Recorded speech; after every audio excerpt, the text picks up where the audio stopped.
Homeward Bound, September 14. The Family and Decisive Battles. Daniel purposed in his heart that he would not defile himself with the portion of the king's delicacies, nor with the wine which he drank. Daniel 1, verse 8.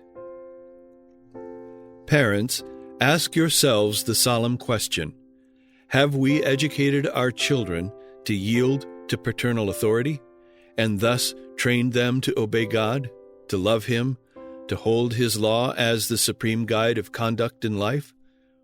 Have we educated them to be missionaries for Christ, to go about doing good? Believing parents, your children will have to fight decisive battles for the Lord in the day of conflict.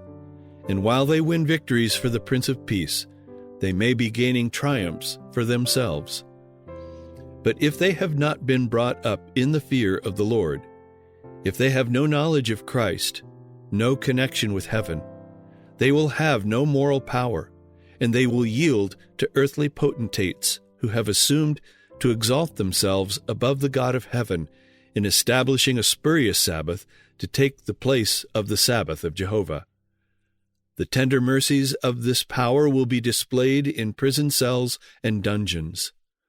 Already, preparations are advancing, and movements are in progress, which will result in making an image to the beast. Events will be brought about in the earth's history that will fulfill the predictions of prophecy for these last days.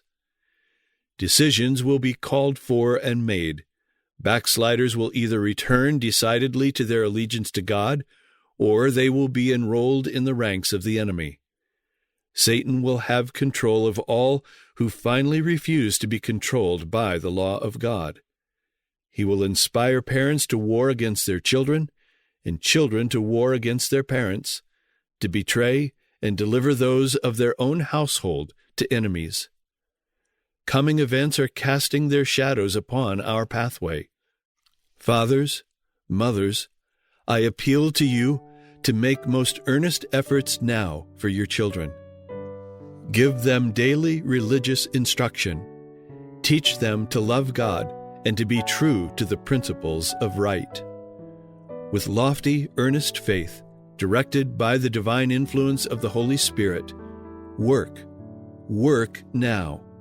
Do not put it off 1 day, 1 hour. Teach your children that the heart must be trained to self-control and self-denial. The motives of the life must be in harmony with the law of God.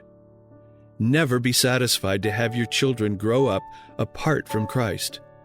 Never feel at ease while they are cold and indifferent. Cry to God day and night.